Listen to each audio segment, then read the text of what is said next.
ഈ ഇടയായിട്ട് നമ്മൾ പെട്ടെന്നാണ് ഇറിറ്റേറ്റഡ് ആവുന്നത് അല്ലേ? ചെറിയൊരു കാര്യം കിട്ടിയാൽ തന്നെ നമുക്ക് ഭയങ്കര ദേഷ്യം തോന്നും, ഫ്രസ്ട്രേഷൻ തോന്നും. ട്രാഫിക്കിൽ കിടക്കുമ്പോൾ അല്ലെങ്കിൽ ഹോങ്കിങ് കേൾക്കുമ്പോൾ, ഇനിയിപ്പോൾ വൈഫൈ സ്ലോ ആണെങ്കിൽ ഫോൺ എടുത്ത് എറിയാൻ തോന്നും. ടൈപ്പ് ചെയ്തുകൊണ്ടിരിക്കുമ്പോൾ സാധനം ലോഡ് ചെയ്യുന്നില്ലെങ്കിൽ എല്ലാം കൂടി എടുത്തങ്ങ് തല്ലി പൊളിക്കാൻ തോന്നും. ഇങ്ങനെയൊക്കെ തോന്നാറുണ്ടോ?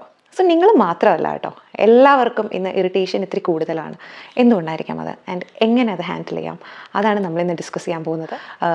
എൻ്റെ കൂടെ വീഡിയോയുടെ എൻഡ് വരെ ഇരിക്കുക. 3 അടിപൊളി ട്രിക്സ് ഞാൻ പറഞ്ഞു തരാം ഇതെങ്ങനെ ഡീൽ ചെയ്യാമെന്ന്. എന്തുകൊണ്ടായിരിക്കാം നമുക്കിങ്ങനെ കൂടുതലായിട്ട് ഫ്രസ്ട്രേഷൻ തോന്നുന്നത് അല്ലെങ്കിൽ ഇറിറ്റേഷൻ തോന്നുന്നത്? നമുക്ക് എന്തെങ്കിലും ഒരു സ്ട്രെസ്സർ വരുമ്പോൾ ഫൈറ്റ് ഓർ ഫ്ലൈറ്റ് റെസ്പോൺസ് എന്ന് പറയും. അതായത് ഒന്നെങ്കിൽ അതിനെ ഫൈറ്റ് ചെയ്യുക അല്ലെങ്കിൽ അവിടെ നിന്ന് ഓടിപ്പോവുക. സോ അതേപോലത്തെ ഒരു റിയാക്ഷൻ തന്നെയാണ് ഇതും. നമ്മളിപ്പോൾ ഓൾറെഡി എന്തെങ്കിലുമൊക്കെ സ്ട്രെസ് ഉണ്ടെന്ന് വിചാരിക്കുക, അതിൻ്റെ കൂടെ ഇതും കൂടെ ആഡ് ചെയ്യുമ്പോഴേക്കും നമുക്ക് ഭയങ്കരമായിട്ടും ബുദ്ധിമുട്ട് തോന്നും. ഫോർ എക്സാമ്പിൾ, സാധാരണ നമുക്കൊരു ട്രാഫിക്കിൽ കിടക്കുമ്പോൾ അത്ര ബുദ്ധിമുട്ടുണ്ടാകുന്ന ആളായിരിക്കില്ല. പക്ഷേ അന്ന് നമുക്കൊരു മീറ്റിംഗ് ഉണ്ട്, രാവിലെ ഉറക്കം ശരിയായിട്ടില്ല, ബ്രേക്ക്ഫാസ്റ്റ് കഴിച്ചിട്ടില്ല, ലേറ്റുമായി, അപ്പോൾ നമ്മൾ ട്രാഫിക്കിൽ കിടക്കുകയാണ്, ഭയങ്കര ഫ്രസ്ട്രേഷൻ ആയിരിക്കും അല്ലേ? ഏത് വണ്ടി നമ്മൾ ഓവർടേക്ക് ചെയ്താലും നമുക്ക് ദേഷ്യം വരും. ട്രാഫിക് ബ്ലോക്ക് ഉണ്ടെങ്കിൽ നമുക്ക് ടോളറേറ്റ് ചെയ്യാനേ പറ്റില്ല. ഭയങ്കര ഇറിറ്റേറ്റഡ് ആയിട്ട് കൂടെ ഇരിക്കുന്ന ആളോട് വരെ നമ്മൾ ചിലപ്പോൾ അതിൻ്റെ ഒരു ഫ്രസ്ട്രേഷൻ കാണിച്ചു തന്നു. ട്രിഗേഴ്സ് ആണല്ലോ ഈ നമുക്ക് ഇറിറ്റേഷൻ ഉണ്ടാക്കുന്നത്. സോ ട്രിഗേഴ്സ് പലതരത്തിലുണ്ട്. അതിൽ കോമൺ ആയിട്ട് വരുന്ന എക്സ്റ്റേണൽ ട്രിഗേഴ്സ് എന്ന് പറഞ്ഞാൽ ഭയങ്കര നോയ്സ് ആയിരിക്കാം, അല്ലെങ്കിൽ ഇതേ പറഞ്ഞ പോലെ ട്രാഫിക് ആയിരിക്കാം, സ്ലോ വൈഫൈ ആയിരിക്കാം, ആൾക്കാർ ഒച്ചത്തിൽ ഭക്ഷണം ചവക്കുന്നതോ അല്ലെങ്കിൽ പതിയെ സംസാരിക്കുന്നതോ ഒക്കെ നമുക്ക് ഇറിറ്റേഷൻ ആയിട്ട് വരാം. അല്ലെങ്കിൽ ഭയങ്കര ഒച്ച ഉയർത്തി സംസാരിക്കുന്നതും ട്രിഗറായിട്ട് വരാം ചില ആളുകൾ. പിന്നെ വന്നിട്ട് ഇന്റേണൽ ട്രിഗേഴ്സ് എന്ന് പറയും. അതായത് നമ്മളിപ്പോൾ വിശന്നിരിക്കുകയാണ്, അപ്പോൾ നമുക്ക് ദേഷ്യം വരും, നമ്മൾ ഉറക്കം ശരിയായിട്ടില്ല, അല്ലെങ്കിൽ നമ്മൾ സ്ട്രെസ്ഡ് ആണ്, അല്ലെങ്കിൽ ഒരു മൈഗ്രെയിൻ ഉണ്ട്, അല്ലാന്നുണ്ടെങ്കിൽ നമുക്ക് എന്തെങ്കിലും വിഷമമുണ്ട്, അപ്പോൾ നമ്മൾ ആ ഒരു വിഷമത്തിൽ ഇരിക്കായിരിക്കാം, അല്ലെങ്കിൽ നമ്മൾ ഭയങ്കര എക്സോസ്റ്റഡ് ആയിട്ട് ഇരിക്കുന്ന ഒരു സിറ്റുവേഷൻ ആണെങ്കിൽ നമ്മൾ പെട്ടെന്ന് ട്രിഗേർഡ് ആവും. പിന്നെ പേഴ്സണാലിറ്റി ഫാക്ടേഴ്സ് ഉണ്ട്. ഇപ്പം ഞാൻ നേരത്തെ പറഞ്ഞ പോലെ ഭയങ്കര ശബ്ദമൊക്കെ കേട്ട് കഴിഞ്ഞാൽ ഒച്ചത്തിൽ സംസാരിച്ച് ട്രിഗേർഡ് ആകുന്ന ആൾക്കാർ ചിലപ്പോൾ അവരുടെ പേഴ്സണാലിറ്റി ഫാക്ടർ, അതായത് അവർ കുഞ്ഞിലെ വളർന്നു വന്ന വീട്ടിൽ വളരെ ഉച്ചത്തിൽ സംസാരിക്കുന്ന ഒരു അബ്യൂസർ ഉണ്ടായിരുന്നിരിക്കാം, ഭയങ്കരമായിട്ട് കൺട്രോൾ ചെയ്യുന്ന ഒരു സിറ്റുവേഷൻ ആയിരുന്നിരിക്കാം. സോ അങ്ങനെയുള്ള ആൾക്കാർക്ക് അങ്ങനെ കൺട്രോളും കാര്യങ്ങളും കാണുമ്പോൾ, ചെറുതായിട്ടെങ്കിലും അതിൻ്റെ ഇത് കാണുമ്പോൾ അവർ ഭയങ്കരമായിട്ട് ട്രിഗേർഡ് ആവും. സോ അങ്ങനെ അവർ ഇറിറ്റേറ്റഡ് ആവും. സോ ഇതൊക്കെ പേഴ്സണാലിറ്റി ഫാക്ടേഴ്സിൽ വരുന്നതാണ്. ഇന്നത്തെ ഒരു ചുറ്റുപാടിൽ ഇത് ഭയങ്കര കൂടുതലാണ് അല്ലേ? അതെന്തുകൊണ്ടാണ്? ഒന്നാമത്തെ കാര്യം, നമ്മൾ സോഷ്യൽ മീഡിയ ഇൻഫ്ലുവൻസ്. സോ ഈ പറഞ്ഞ പോലെ എല്ലാം ഭയങ്കര സ്പീഡിലാണ് കാര്യങ്ങൾ നടക്കുന്നത്. ഇപ്പം ഞാൻ കഴിഞ്ഞ ദിവസം ഒരു റീൽ ഇൻസ്റ്റാഗ്രാമിൽ ചെയ്തായിരുന്നു. അതായത് നമുക്ക് 2x ഇൻസ്റ്റാഗ്രാം വീഡിയോസ് കാണാം. അതിൽ റീൽസൊക്കെ വന്നിട്ട് ഇപ്പോൾ നമുക്ക് കൂടുതൽ സമയമുള്ളത് വരും അല്ലേ? പണ്ടെന്നൊക്കെ പറഞ്ഞാൽ 90 സെക്കൻഡ്സ് ആയിരുന്നു. ഇപ്പോൾ വന്നിട്ട് 3 മിനിറ്റ്സ് 4 മിനിറ്റ്സ് ഒക്കെ ഉണ്ട്. അപ്പോൾ അത് 2x കാണാൻ പറ്റും നമുക്ക്. വാട്സാപ്പിലെ വീഡിയോസ് നമുക്ക് അങ്ങനെ സ്പീഡിൽ കാണാൻ പറ്റും. അപ്പോൾ നമ്മുടെ പേഷ്യൻസ് ഭയങ്കര കുറഞ്ഞിരിക്കുകയാണ്. നമുക്ക് ഇപ്പോൾ ഈ വീഡിയോ തന്നെ ഇത്രയും വരെ കണ്ടവർ വളരെ കുറവായിരിക്കും. ഇനി കാണുന്നവരെന്നെ തന്നെ ചിലപ്പോൾ 2x കാണുന്നത്. അപ്പോൾ നമുക്ക് ആ പേഷ്യൻസ് അത്രയും കുറഞ്ഞിരിക്കുന്ന ഒരു സിറ്റുവേഷൻ ആയത് കാരണം ഈ സോഷ്യൽ മീഡിയ ഒക്കെ നമുക്ക് അതിനെ എഫക്റ്റ് ചെയ്യുന്നുണ്ട്. സോ അപ്പോൾ നമുക്ക് സ്പീഡ് കുറഞ്ഞ വൈഫൈയോ അല്ലെങ്കിൽ സ്പീഡ് കുറവായിട്ട് ആരെങ്കിലും സംസാരിക്കുകയോ ചെയ്യുമ്പോൾ നമുക്ക് ഭയങ്കര ഇറിറ്റേഷൻ തോന്നും. പിന്നെ വന്ന് കമ്പാരിസൺ ആണ് അല്ലേ? സോഷ്യൽ മീഡിയയിലൊക്കെ നോക്കിക്കഴിഞ്ഞാൽ നമുക്ക് ഇത്രയും സ്ട്രെസ്സ്, നമുക്കൊരു കാര്യം നടക്കുന്നില്ല, രണ്ടറ്റം കൂട്ടിമുട്ടിക്കാൻ നമ്മൾ ഇത്രയും കഷ്ടപ്പെടുന്നു. അപ്പോൾ ചില ആളുകൾ വളരെ ഈസി ആയിട്ട് ട്രാവൽ ചെയ്യുന്നു, പുതിയ കാറ് വാങ്ങിക്കുന്നു, ഇതൊക്കെ ഇങ്ങനെ സോഷ്യൽ മീഡിയയിൽ കണ്ട് നമ്മൾ കമ്പയർ ചെയ്തുകൊണ്ടിരിക്കുകയാണ്. അങ്ങനെ വരുമ്പോഴും നമുക്ക് ഫ്രസ്ട്രേഷൻ തോന്നും, നമ്മൾ എന്നും ചെയ്തിട്ട് എങ്ങും എത്തുന്നില്ലല്ലോ എന്നൊരു തോന്നൽ നമുക്ക് ഉണ്ടാകും. അവരവരുടെ അച്ചീവ്മെൻറ്റ്സ് കാണിക്കുന്നു, മൈൽ സ്റ്റോൺസ് എത്തുന്നു, നമ്മൾ എവിടെ ആയിട്ടില്ല, അങ്ങനെയുള്ള കാര്യങ്ങൾ നമ്മൾ ചിലപ്പോൾ ഇറിറ്റേറ്റ് ചെയ്യാറുണ്ട്, സ്ട്രെസ് ചെയ്യാറുണ്ട്. പിന്നെ വന്നിട്ട് കോൺസ്റ്റൻറ്റ് സ്ട്രെസ് ആണല്ലോ. ഇപ്പോൾ നമ്മൾ ജോലിയിലാണെങ്കിൽ എപ്പോഴും നമുക്ക് എന്തെങ്കിലുമൊക്കെ ഒരു സാധനം അച്ചീവ് ചെയ്യാനുണ്ടാവും. രാത്രിയും ഒക്കെ വൈകി മെയിൽസ് ഒക്കെ ചെക്ക് ചെയ്യുന്ന ആൾക്കാരുണ്ട്. അപ്പോൾ ഞാൻ കാണാറുള്ള 12-14 hours ഒക്കെ വർക്ക് ചെയ്യുന്നവരുണ്ട്.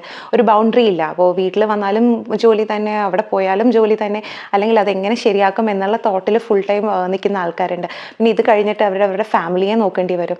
അപ്പോൾ ഈ ഒരു ബാലൻസ് ഇല്ലായ്മ, എപ്പോൾ നോക്കിയാലും ആ ഒരു സ്ട്രെസ്സ്, പിന്നെ ലൈഫ് എക്സ്പെൻസസ് ഭയങ്കര കൂടുതലാണ്. എപ്പോഴും നമുക്ക് ഇതിനെക്കുറിച്ച് ആലോചിച്ച് നമ്മൾ എപ്പോഴും സ്ട്രെസ്ഡ് ആണ്. അതിൻ്റെ കൂടെയാണ് വേറെ ആരെങ്കിലും എന്തെങ്കിലും കുഞ്ഞു കാര്യങ്ങൾ കൊണ്ടുവരുന്നത്. അപ്പോഴായിരിക്കും നമുക്കത് ട്രിഗർ ആവുന്നത്. പ്രഷർ കുക്കറിൻ്റെ അകത്ത് ഇരിക്കുന്ന പോലെ ഇങ്ങനെ ഇരിക്കുവാണ്. അപ്പോൾ നമ്മൾ പുറമേ നോക്കുമ്പോൾ നമുക്കത് കാണത്തില്ല, സമാധാനമായിട്ട് ഇരിക്കുന്ന പോലെ. പക്ഷേ ആ വെയിറ്റ് പൊക്കുമ്പോഴേ നമ്മൾ കാണത്തുള്ളൂ ഇത് ഭയങ്കര ബുദ്ധിമുട്ടായിട്ട് ഇരിക്കുവാണ്, അത് ഇത്രയും സ്ട്രെസ് ഉണ്ട്, അത് പോയി തുറന്നു കഴിഞ്ഞാൽ എക്സ്പ്ലോഡ് ചെയ്യും അല്ലേ? സോ അങ്ങനെയാണ്. ഇതുപോലെ തന്നെ നമ്മുടെ സിസ്റ്റം എപ്പോഴും ഇങ്ങനെ ട്രിഗേർഡ് ആയിട്ടിരിക്കുകയാണ്, അതായത് ഓവർ സ്റ്റിമുലേറ്റഡ് ആയിട്ടിരിക്കുകയാണ്. എപ്പോഴും നമുക്ക് വാട്സാപ്പ്, ഇൻസ്റ്റാഗ്രാം, എല്ലാ ആപ്സിനും നോട്ടിഫിക്കേഷൻസ് വന്നുകൊണ്ടിരിക്കുന്നു. അപ്പോൾ നമ്മൾ എപ്പോഴും സ്റ്റിമുലേറ്റഡ് ആണ്, ഓവർവെൽംഡ് ആണ്. നമുക്ക് ഒരു കാര്യം ചെയ്യാം, കോൺസെൻട്രേറ്റ് ചെയ്ത് ചെയ്യാം എന്ന് വിചാരിക്കുമ്പോഴായിരിക്കും അവിടെ നിന്ന് ഇത് വരുന്നത്. അല്ലെങ്കിൽ എപ്പോഴും കണക്റ്റഡ് ആണ്, നമ്മൾ എപ്പോഴും ആൾക്കാർക്ക് റെസ്പോണ്ട് ചെയ്യണം, എപ്പോഴും ആൾക്കാർക്ക് അവൈലബിൾ ആയിരിക്കണം എന്നൊരു സിറ്റുവേഷൻ. പണ്ടൊക്കെ നമ്മൾ എവിടെയെങ്കിലും പോയി കഴിഞ്ഞാൽ നമ്മളൊന്ന് ഫോൺ ചെയ്ത് പറഞ്ഞാൽ അത്രയേ ഉള്ളൂ, ഒരു ദിവസത്തിൽ ഒരു തവണയൊക്കെ സംസാരിച്ചാൽ മതി.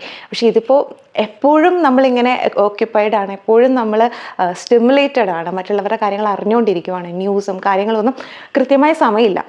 എവിടെയാണെങ്കിലും നമുക്കിത് കണ്ടുകൊണ്ടിരിക്കാം. അപ്പോൾ അത് ഭയങ്കര സ്റ്റിമുലേഷനാണ് നമ്മുടെ നെർവസ് സിസ്റ്റത്തിന്. ഇതിനോടൊപ്പം തന്നെ നമുക്ക് നമ്മുടേതായ ഒരു സ്പേസ് ഇല്ലാത്ത സിറ്റുവേഷൻസ്, അല്ലെങ്കിൽ ഇപ്പോൾ സിറ്റിയിലൊക്കെ താമസിക്കുന്നു, കുടുംബമായിട്ടൊക്കെ താമസിക്കുകയാണെന്നുണ്ടെങ്കിൽ നമുക്ക് ഒരു കുറച്ച് മീ ടൈം അതൊന്നും നമുക്ക് കിട്ടാതെയാവും. ആൻഡ് നമ്മളെപ്പോഴും ആർക്കെങ്കിലും വേണ്ടി അവൈലബിൾ ആണ്. നമുക്ക് വേണ്ടി മാത്രം ചിലവഴിക്കാൻ സമയമില്ലാത്ത പോലെ. സോ രാവിലെ എഴുന്നേറ്റ് ജോലിക്ക് പോയി തിരിച്ചു വന്നു, പിന്നെ ഫാമിലിയുടെ കൂടെ ടൈം സ്പെൻഡ് ചെയ്യണം, കുഞ്ഞുങ്ങളുടെ കൂടെ ടൈം സ്പെൻഡ് ചെയ്യണം. അത് കഴിഞ്ഞിട്ട് വീണ്ടും നമുക്ക് ഉറങ്ങുക എന്നുള്ളത് മാത്രമേ ഉള്ളൂ. പിന്നെ ആകെ ആൾക്കാർക്ക് ശരണം സോഷ്യൽ മീഡിയയിൽ ഇങ്ങനെ ഇരുന്ന് സ്ക്രോൾ ചെയ്യുക എന്നുള്ളതാണ്. അപ്പോഴും അത് ചുമ്മാ ഇങ്ങനെ ഒരു ബേൺ ഔട്ട് പോലെ ചെയ്തുകൊണ്ടിരിക്കുകയാണ്. സോ ഇത് കാരണം നമ്മൾ എപ്പോഴും ആ ഒരു സ്ട്രെസ്ഡ് മോഡിലാണ്. അതുകൊണ്ടാണ് ഇന്ന് ഇറിറ്റേഷനൊക്കെ ഇത്രയും കൂടി വരുന്നത്. ആൾക്കാർക്ക് എങ്ങനെയാണ് ഈ ഇറിറ്റേഷൻ അത് ഹാൻഡിൽ ചെയ്യേണ്ടതെന്ന് അറിയില്ല. എപ്പോഴും ഈ സ്ട്രെസ്സായിട്ടിരിക്കുന്ന സിറ്റുവേഷൻ കാരണം എപ്പോഴും ട്രിഗേർഡാണ്.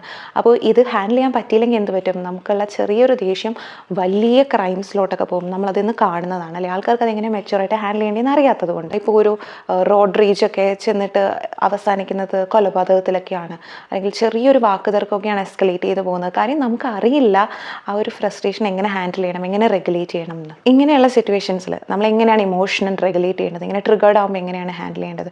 നമ്മൾ ഭയങ്കര ബുദ്ധിമുട്ടി വീട്ടിൽ വരുമ്പോഴായിരിക്കാം നമ്മൾ ഈ ഒരു കാര്യം പറഞ്ഞുകൊണ്ട് വരുന്നത്. ഇപ്പോൾ ചില നമ്മൾ കാണാറില്ലേ, ഞാൻ ഇത്രയും പണി ചെയ്തിട്ട് വരുമ്പോഴേക്കും ഒരു പച്ചക്കറി വാങ്ങിച്ചുകൊണ്ട് വന്നില്ല, ഉപ്പ് വാങ്ങിച്ചുകൊണ്ട് വന്നില്ല എന്നൊക്കെ ചോദിക്കുമ്പോൾ ദേഷ്യം വരുന്നു. നിനക്ക് ഇവിടെ എന്താ പണിയെന്ന് ചോദിക്കുന്നു ഹൗസ് മേക്കറായിട്ടുള്ള വൈഫിനോട്. അപ്പോൾ ആൾക്ക് വിഷമം വരുന്നു. നമുക്കിങ്ങനെ കുറേ കാര്യങ്ങളുണ്ടാവും അല്ലേ. അപ്പോൾ നമുക്ക് എന്താ ചെയ്യാൻ പറ്റുന്നത്? നമുക്ക് ആ ട്രിക്സിലോട്ട് കിടക്കാം. ഫസ്റ്റ് പാർട്ട് എന്ന് പറഞ്ഞു കഴിഞ്ഞാൽ പെട്ടെന്ന് റിയാക്ട് ചെയ്യാതിരിക്കുക എന്നുള്ളതാണ്. ഒരു പോസ് എടുത്തിട്ട് ഒരു 5 സെക്കൻഡ്സ് എങ്കിലും കഴിഞ്ഞിട്ട് റിയാക്ട് ചെയ്യുക എന്നുള്ളതാണ്. കാര്യം നമ്മളിങ്ങനെ കണ്ടിന്യൂസ്ലി ട്രിഗേർഡ് ആകുമ്പോൾ നമുക്കറിയാം നമുക്ക് എന്തോ പ്രശ്നമുണ്ടെന്ന്. ആ ട്രിഗേഴ്സ് മനസ്സിലാക്കാൻ നോക്കുക. ആ മനസ്സിലാക്കിയിട്ട് നമ്മളതൊന്ന് പോസ് ചെയ്ത് കഴിയുമ്പോഴേക്കും നമുക്ക് മനസ്സിലാവും, ഓ ഇതുകൊണ്ടാണ് ഞാൻ റിയാക്ട് ചെയ്യുന്നത്, ഇത് ഇച്ചിരി ഓവറാണ് ഞാൻ ഈ റിയാക്ട് ചെയ്യുന്ന രീതി, അവരിതായിരിക്കില്ല ഉദ്ദേശിച്ചത് എന്നും പറഞ്ഞ് നമുക്കത് പോസ് ചെയ്തിട്ട് പതിയെ റിയാക്ട് ചെയ്യുമ്പോൾ നമുക്ക് ബെറ്ററായിട്ട് റെസ്പോണ്ട് ചെയ്യാൻ പറ്റും. നമ്മൾ ആ ഒരു പോയിന്റ് ഓഫ് ഇറിറ്റേഷൻ ഉണ്ടല്ലോ, ആ ഒരു സ്പേസിൽ നിന്നായിരിക്കില്ല നമ്മൾ റിയാക്ട് ചെയ്യുന്നത്. അപ്പോൾ നമുക്ക് ബെറ്ററായിട്ട് അതിനോട് ഹാൻഡിൽ ചെയ്യാനോ. പിന്നെ വന്നിട്ടുള്ളത് ചേഞ്ച് ഓഫ് പെർസ്പെക്റ്റീവ് എന്നുള്ളതാണ്.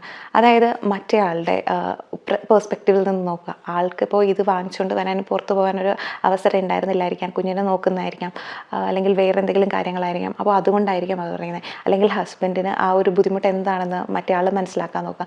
So I am just taking an example. Okay, so അങ്ങനെ പേഴ്സ്പെക്റ്റീവ് മനസ്സിലാക്കാൻ നോക്കുക. ഈ മറ്റേ സിനിമയിൽ പറയുന്ന പോലെ എതിരെ നിൽക്കുന്ന ആളുടെ മനസ്സൊന്ന് അറിഞ്ഞു കഴിഞ്ഞാൽ തീരാവുന്ന പ്രശ്നങ്ങളേ ഉള്ളൂ. സോ ആ പേഴ്സ്പെക്റ്റീവ് മനസ്സിലാക്കുക. ഇപ്പോൾ നമ്മളൊരു കടയിൽ ചെന്നു, അപ്പോൾ അവർ ബില്ല് ചെയ്യുമ്പോൾ ഭയങ്കര സ്ലോ ആകുന്നു. അപ്പോൾ നമുക്ക് വേറെ ധൃതി ഉണ്ടായിരിക്കാം അല്ലേ. അപ്പോൾ നമ്മൾ ഇപ്പോൾ വിചാരിക്കും ഇവരെന്താ ഇങ്ങനെ കിടന്ന് കാണിക്കുന്നത്, ദേഷ്യം വരും നമുക്ക് അല്ലേ. ചിലപ്പോൾ അവർ ടയേർഡായിരിക്കും, അവർ എക്സോസ്റ്റഡ് ആയിരിക്കും, അല്ലെങ്കിൽ അവർ വിശന്നിരിക്കുമായിരിക്കും. അങ്ങനെയാണോ എന്ന് നമ്മളൊന്ന് ചിന്തിച്ച് നോക്കാം. അവരുടെ ആ ഒരു പെർസ്പെക്റ്റീവ് മനസ്സിലാക്കാൻ നോക്കാം. അതേപോലെ തന്നെ ഏറ്റവും ഈസി ആയിട്ടും ഏറ്റവും എഫക്റ്റീവായിട്ടുള്ള ഒരു വർക്ക് എന്ന് പറയുന്നത് യൂസ് ഹ്യൂമർ എന്നുള്ളതാണ്. അതായത് നമുക്ക് ചില കാര്യങ്ങൾ ചിരിച്ച് കളയാൻ പറ്റും അല്ലേ. ഇപ്പോൾ നമ്മൾ ഒരു തട്ടി നമ്മളുടെ മേത്ത് ഇച്ചിരി വെള്ളം വീണു, അല്ലെങ്കിൽ എന്തെങ്കിലും ഒരു കറ പറ്റി, അത് ഒരു തമാശയായിട്ട് എടുത്തു കഴിഞ്ഞാൽ കുറച്ചുകൂടെ നമുക്കത് ഡീൽ ചെയ്യാൻ പറ്റും. ശ്രീ ഇന്നസെൻ്റ് പറയാറില്ലേ, എല്ലാ കാര്യങ്ങളും പുള്ളി ഹ്യൂമറായിട്ടാണ് എടുക്കാറുള്ളത്.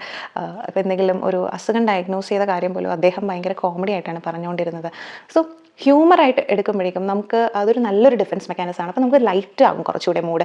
അപ്പോൾ നമുക്ക് ആ ഒരു എസ്കലേറ്റ് ചെയ്ത് പോകത്തില്ല വഴക്ക്.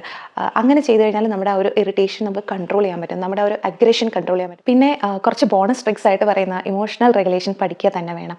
നല്ല വാക്കൊക്കെ നടത്തുക. ഇപ്പോൾ ഒരു അരമണിക്കൂറൊക്കെ ദിവസം നടക്കുകയാണെങ്കിൽ അതൊരു നല്ല കാര്യമാണ്. ഇമോഷണൽ റെഗുലേഷനിൽ നേച്ചറിൽ നടക്കുക എന്നുള്ളത്, അറ്റ്ലീസ്റ്റ് റോഡിലേക്ക് നടക്കുക എന്നുള്ളത്. പിന്നെ എന്താ പറയുക, പാട്ട് കേൾക്കുക. ഐ മീൻ ലൗഡ് സോങ്സ് ഒന്നും അല്ല, കുറച്ചുകൂടെ മെലോഡിയസ് ആയിട്ടുള്ള സോങ്സ് ഒക്കെ കേൾക്കുന്നത്, അങ്ങനത്തെ മ്യൂസിക് നമുക്ക് കിട്ടും. അത് കേൾക്കുന്നത് നല്ലതാണ്. ഇടയ്ക്കിടയ്ക്ക് ബ്രേക്ക് എടുക്കുക. നമ്മൾ ഭയങ്കര ഓവർവെൽംഡ് ആണെന്ന് തോന്നിക്കഴിഞ്ഞാൽ ബ്രേക്ക് എടുക്കുക. ആൻഡ് ഇങ്ങനെ ഇമോഷണൽ ഡിസ്റെഗുലേഷൻ ഉണ്ടാവുമല്ലോ, അത് ഐഡൻറ്റിഫൈ ചെയ്ത് നമ്മുടെ ട്രിഗേഴ്സ് കണ്ടുപിടിക്കുക. പേഴ്സണാലിറ്റി ഫാക്ടേഴ്സ് ആണെങ്കിൽ അതിൽ വർക്ക് ചെയ്യുക. തെറപ്പിയൊക്കെ അതിന് ഹെൽപ്പ് ചെയ്യുന്ന കാര്യങ്ങളാണ്. വിശന്നും സ്ട്രെസ്ഡായും എപ്പോഴും ഇരിക്കാതിരിക്കുക. ആൻഡ് സോഷ്യൽ ഡിറ്റോക്സ് ചെയ്യുക. ചില ദിവസങ്ങൾ നമ്മളിപ്പോൾ ബ്രേക്ക് എടുക്കുകയാണെങ്കിൽ കംപ്ലീറ്റ്ലി സോഷ്യൽ മീഡിയയിൽ നിന്ന് അകന്ന് നിൽക്കുക. സ്ലോ ഡേയ്സ് എക്സ്പീരിയൻസ് ചെയ്യുക. നമുക്കറിയാം നമ്മൾ ഭയങ്കര ട്രിഗേർഡാണ്, നമ്മൾ ഒരു ഹസിൽ കൾച്ചറായിട്ടാണ് നമ്മൾ ജീവിക്കുന്നത്. എപ്പോൾ നോക്കിയാൽ എന്തെങ്കിലും ചെയ്തുകൊണ്ടിരിക്കുകയാണ്. ഒന്ന് റിലാക്സ്ഡ് ആയിട്ട് കുറച്ച് ലേറ്റായിട്ടൊക്കെ എഴുന്നേറ്റ്, അലാമൊന്നും ഇല്ലാതെ, അല്ലെങ്കിൽ ഒരു എന്തെങ്കിലും കാര്യങ്ങൾ ചെയ്യാനില്ലാതെ ചുമ്മാ റിലാക്സ്ഡ് ആയിട്ട് ഭയങ്കര ലേസി ആയിട്ട് ഒരു ദിവസം സ്പെൻഡ് ചെയ്യുക. ആ ഒരു ഇംപെർഫെക്ഷൻ എംബ്രേസ് ചെയ്യുക. സോ അങ്ങനെ ചെയ്യുമ്പോഴേക്കും നമുക്ക് കുറച്ചുകൂടെ ഈസി ആയിട്ട് ഇതൊക്കെ ഹാൻഡിൽ ചെയ്യാൻ പറ്റും. അങ്ങനെ ചെയ്യുമ്പോൾ നമ്മുടെ സിസ്റ്റം ഒന്ന് റീസ്റ്റാർട്ട് ചെയ്യുന്ന പോലെയാണ്, ഒരു റിഫ്രഷ് ബട്ടൺ ക്ലിക്ക് ചെയ്യുന്ന പോലെയാണ്. അതൊന്ന് ബെറ്റർ ആവും. അപ്പോൾ നമുക്ക് ഇങ്ങനെയൊക്കെ വരുമ്പോൾ ട്രിഗേർഡ് ആവത്തില്ല. നമ്മൾ ഓവർവെൽഡ് ആകുമ്പോഴാണല്ലോ വേറെ പുറത്തുനിന്ന് എന്തെങ്കിലും വരുമ്പോൾ നമ്മൾ ട്രിഗേർഡ് ആവുന്നത്. ഇപ്പോൾ നമ്മൾ കണ്ടില്ലേ, പ്രഷർ കുക്കർ നമ്മൾ ചുമ്മാ തൊടാനിരിക്കത്തില്ല, ചെയ്യത്തില്ല, നമ്മളതവിടെ വെച്ച് റിലാക്സ് ചെയ്യും, അല്ലാന്നുണ്ടെങ്കിൽ നമ്മൾ വെള്ളം ഒഴിച്ച് തണുപ്പിക്കും. സോ അതേപോലെ അതിൻ്റെ സമയം കൊടുക്കുക, എന്നാലും മാത്രമേ അത് കറക്റ്റായിട്ട് പെർഫോം ചെയ്യുള്ളൂ. അല്ലെങ്കിൽ അരി വെന്തിട്ടുണ്ടാവില്ല, അല്ലെങ്കിൽ കൂടുതൽ വെന്ത് പോകും. അതേപോലെ ചിന്തിക്കുക. ആൻഡ് ഇറിറ്റേഷനൊക്കെ സ്വാഭാവികമാണ്. പക്ഷേ എന്തൊക്കെ പറഞ്ഞാലും ചെറിയ ചെറിയ ഇറിറ്റേഷൻസ് നമുക്ക് അവിടെ ഇവിടെ വന്നു പോകും. കാര്യം നമ്മളെല്ലാം മനുഷ്യരാണ്. അങ്ങനെ വരുമ്പോൾ അത് ഒത്തിരി എസ്കലേറ്റ് ചെയ്യാതിരിക്കാൻ ശ്രദ്ധിക്കുക. ആൻഡ് അതിന് ട്രിഗേഴ്സ് ആകാനുള്ള കാര്യങ്ങൾ അവോയ്ഡ് ചെയ്യാൻ നോക്കുക. ട്രിഗർ പോയിൻറ്റ്സ് കണ്ടുപിടിക്കുക. ആൻഡ് നമ്മളെ ഹെൽത്തി ആയിട്ട് വെക്കുക. എക്സസൈസും ഫുഡ് ഹാബിറ്റ്സും ഒക്കെ നോക്കി കണ്ട് ചെയ്യുക. ആൻഡ് നമ്മൾ മറ്റുള്ളവരോട് ബിഹേവ് ചെയ്യുമ്പോൾ അവരുടെ പേഴ്സ്പെക്റ്റീവ് എപ്പോഴും ആലോചിക്കുക. ഒരാൾക്ക് എപ്പോഴും നമ്മൾക്ക് വേണ്ടി മാത്രം പെരുമാറാനോ ബിഹേവ് ചെയ്യാനോ നമ്മളെ മാത്രം ചിന്തിച്ചുകൊണ്ടിരിക്കണം എന്നോ പറയുന്നത് ശരിയല്ല. സോ നമുക്ക് വേണ്ടിയും ചിന്തിക്കണം, നമുക്ക് വേണ്ടി പണിയെടുക്കണം. അല്ലാതെ നമ്മൾ മറ്റുള്ള ഒരാളെ അതിനുവേണ്ടി ഡിപ്പെൻഡ് ചെയ്യരുത്. കുറേ കാര്യങ്ങൾ നമ്മൾ അവർക്കും അവരുടെ ഭാഗത്തു നിന്ന് എപ്പോഴും ചിന്തിക്കാൻ ശ്രമിക്കണം. ആൻഡ് നമുക്ക് വേണ്ടി എപ്പോഴും മറ്റുള്ളവർ ചിന്തിക്കണം എന്ന് വിചാരിക്കാനും പാടില്ല. Okay, so that's all about this video. നിങ്ങൾക്ക് ഇറിറ്റേഷൻ ഇങ്ങനെ ഉണ്ടാവാറുണ്ടോ? അങ്ങനെയാണെങ്കിൽ എന്താണ് നിങ്ങളുടെ കോമൺ ട്രിഗേഴ്സ്? നമുക്ക് അതിനെക്കുറിച്ച് കമൻസിൽ ഡിസ്കസ് ചെയ്യാം. If you like it, click the like button, share and subscribe to my channel. Thank U.